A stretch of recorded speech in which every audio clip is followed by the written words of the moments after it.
slight damage that happens, it was always, it came to that point, sir, where we were sending the black box outside to the original equipment manufacturer and getting it decoded from that state of manufacture only.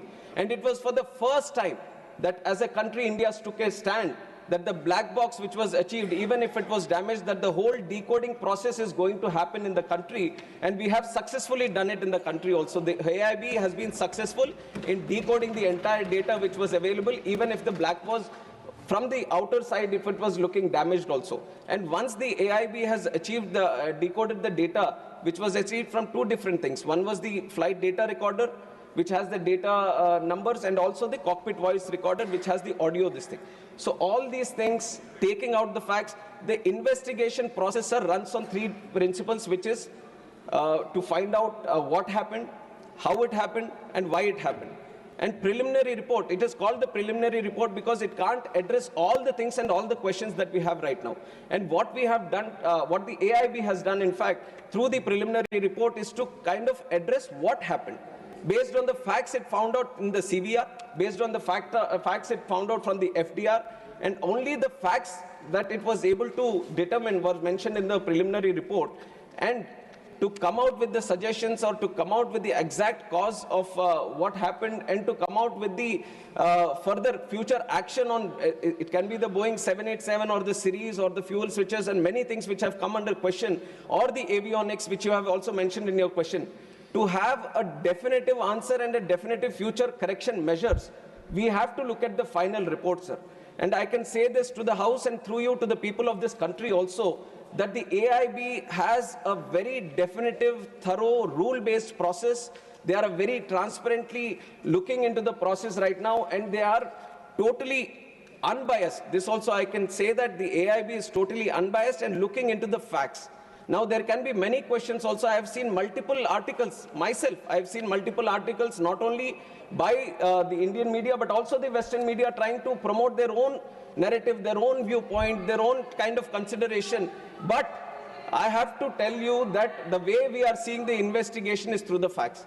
We want to stand by the truth, not what is happening with the pilots, or not what is happening with the Boeing, or not what is happening with the Air India or any other stakeholder which is this. We want to stand by the truth. We want to find out what exactly happened, and that is only going to be coming out once the final report has been placed. So we have to respect the process of investigation, and once that process of investigation has happened, then we can talk about what happened and how it happened, and then the corrective measures. If we talk about the other incidents that would have happened before, let it be the Air Nippon, Japanese Airways, or any other airways for that fact, every time any incident happens in any country, then the same process is followed, where the investigation body gets into the process of investigation, and once the thorough investigation is done and the final report is placed, only then the corrective measures to all these countries and all these airline operators and all the regulators is sent, so that the corrective action is being done. And this has happened in the previous incidences also. Wherever there was any incident happened, whenever there was a mandatory suggestive correction measures that were supposed to be done through the international protocol, it is mandatory for every state regulator to follow these and every airline operator to follow these. And we have thoroughly, without any negligence, we have thoroughly followed all the corrective and suggestive measures from the ICAO international protocol. Thank you. Second supplementary. Chairman, sir, as we are all aware that the DGCA is the cornerstone of aviation safety in our country. But as we know, that in spite of these serious incidents which have taken place in our country, at this Ahmedabad incidents or the earlier whatever accidents have taken place, the DGCA is functioning at 50% of its sanctioned strength, technical strength. It's a very serious issue. I'd like to know from the Honorable Minister whether the government acknowledges this acute shortage in technical personnel within the DGCA, and what urgent and time-bound steps are being taken to fill these critical vacancies so that the regulator is fully equipped to safeguard the lives of lakhs of passengers who rely on air travel every day. Thank We all know the kind of progress civil aviation took in the last 10 years, and I have also been time and again talking about the tremendous numbers depicting the growth that we have seen in the country, right? In the number of aircrafts or the passengers that travel through who prefer air travel, or the number of airports.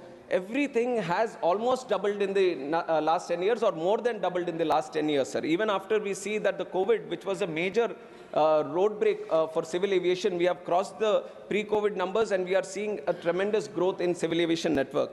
And this is why we from the ministry also recommended that we need to create more posts in this DGCA, so that the surveillance or the safety or the security of civil aviation is very much intact with the tremendous robust growth that we are seeing.